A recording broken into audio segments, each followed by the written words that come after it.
Hi, this is Denise Matthew. I hope you're doing well. We're here to talk about the lunar eclipse that's happening on May 15th or 16th, depending upon where you live. And this is actually going to be a Scorpio lunar eclipse, which means that the moon will be in Scorpio. As soon as we're in Scorpio, we know that it's going to be giving us potential for some really deep feelings and even some deep melancholy, because we do have a lot of energy that does talk about this sense of melancholy, going in within ourselves and being alone to comprehend where we want to go with our lives, where we are in this moment, and where we want to go in the future. This lunar eclipse really does tap into the energy of Mercury retrograde that we're having right now, in that it is replicating the energy of the gate 8, where the sun will be for this lunar eclipse, and also the gate 20, where Mercury will be for this lunar eclipse. This speaks to a lot of individual energy, and it makes it a very personal eclipse to each one of us. This is not about the group, this is not about partnerships, this is about ourselves, how we operate in the world, what we bring to the table, how much we feel we can be our authentic selves in our lives, and how much we feel we need to put a mask on every time we step out into the world. This is the energy that says if you're wearing a mask, it's time to take it off and to move into the world with your own personal stamp of exactly who you are without any apologies, because only in expressing yourself to the world can people truly see the true you and also appreciate and value who you are. This lunar eclipse is very special in that it also brings us two specific channels that are being activated for the world or globally, which makes this lunar eclipse even more impactful. These two channels that are activated are the 14-2, which gives everybody sacral energy. This also means that the opportunities that are coming to us potentially will do better if we're responding, because that's a global theme for everyone.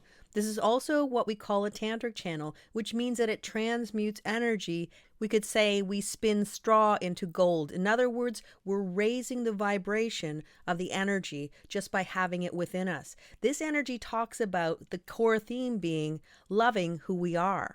And when we do, we can find the direction, life path that is specifically made for each one of us. We also have the 2551 channel that is being activated. And this is where we are initiated into something new, a revelation that we hadn't known before. It's like we have a before and after moment where once we know something, we can't go back to who we once were. This can be a time when we globally see things that shock us or surprise us, or things that we had never expected. But once we see it, something moves within us and we shift. How everyone shifts is completely personal, but everyone will have an opportunity to shift something in their lives. So with that said, let's get into the details. An interesting part of the chart of the lunar eclipse is that we do have a lot of first and fourth line energy, which speaks to the concept of building a foundation, beginning something new, because when we have a full moon, as we do with this lunar eclipse, we have an ending of a cycle, but also there's always going to be something brand new that shows up because we begin again. And it really does show in this chart how we are beginning again, and we are building a foundation into the expression of ourselves, our authenticity, and bringing our unique and individual expression of who we are to the world all around us. This is where we are stepping into our own shoes, not anybody else's shoes. We're not trying to be anybody else. We're trying to be the best version of us. And when we are, that's when we can shine, because nobody can bring it to the table exactly like you. We are all born with internal gifts and talents and something that's special about us, something that we're here to share with the collective.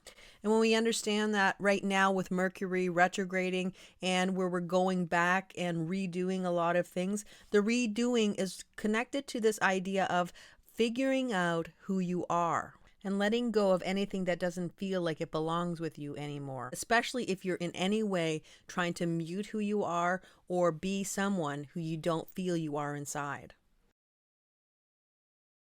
The moon and also the earth are going to be in the gate 14 line 1, and this is called money isn't everything, which is quite self-explanatory. This is where we're talking about the concept that money can't solve all of our problems. There are things in our lives that we can't throw money at, that we can't shift the trajectory of anything based on how much money we have or how much money we can put toward it. The line 1 is always going to be a foundational energy where we're figuring out what we can feel secure in. As I mentioned before, this is half of the channel of the 14-2, which will be activated for this lunar eclipse. This is tantric energy, or what we call the power column, meaning it's extremely powerful energy. And it's also transforming energy where we can transform and feel empowered by who we are. Again, the same theme, our individuality, our authenticity, and being who we are despite what other people say or do.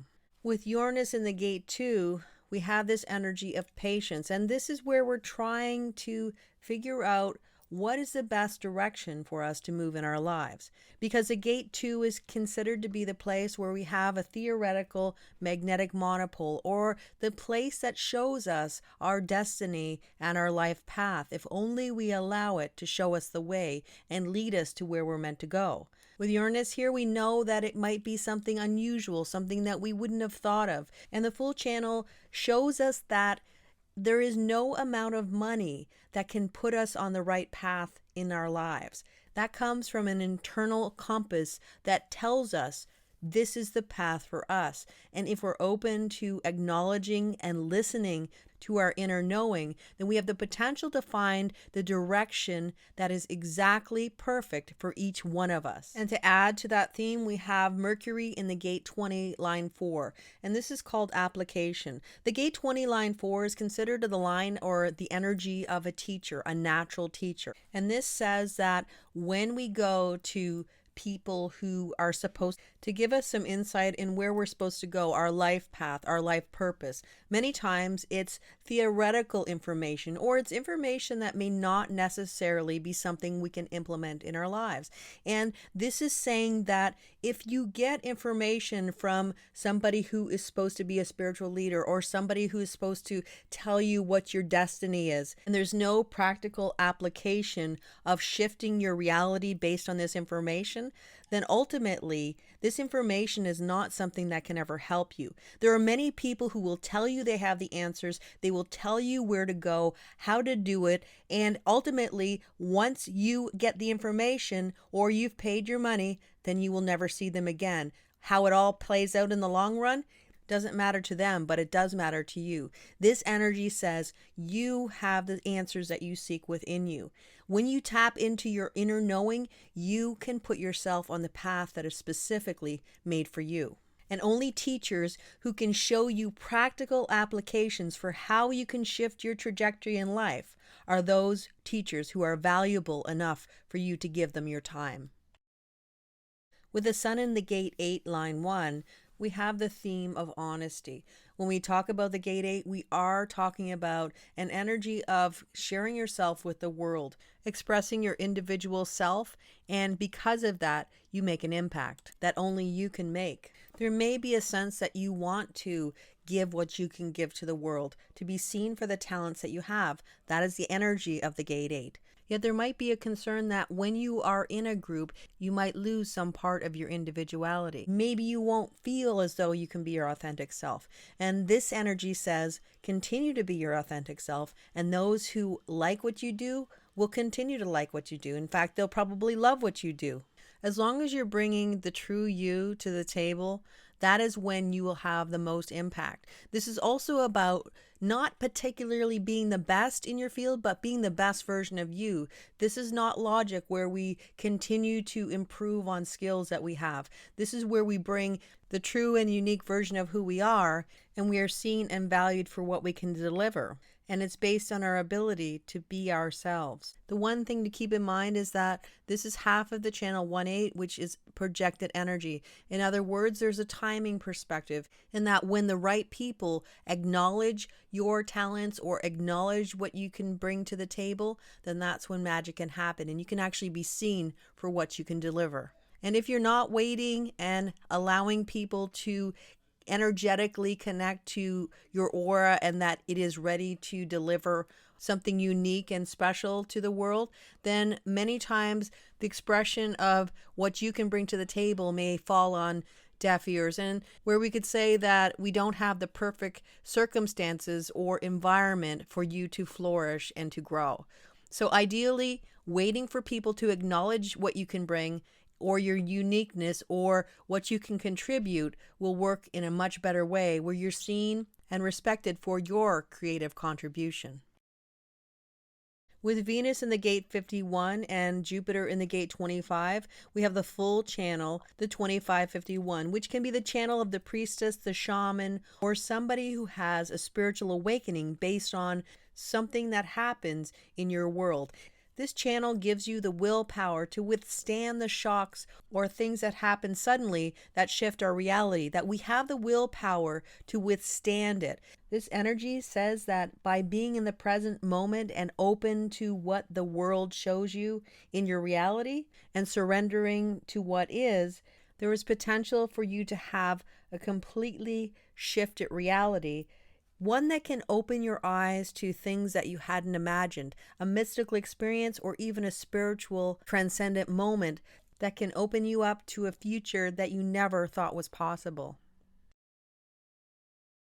And finally, we have Neptune and Mars meeting in the gate 36. Mars is in the gate 36 line 1. This is a place where Mars is exalted. It's also the place where we learn what a new experience means to us.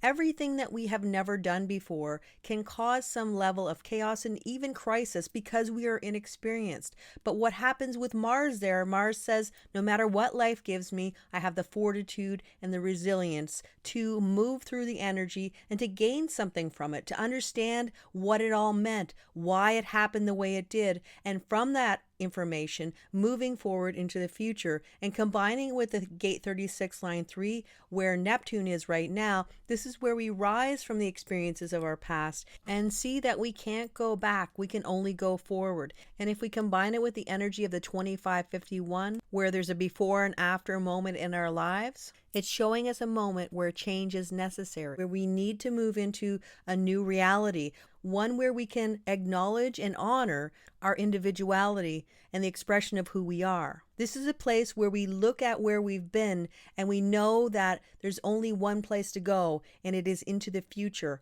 We can't go back to the past. All arrows point to a new tomorrow, and a new tomorrow that we can build if we have the ability to see that it is time for us to move forward.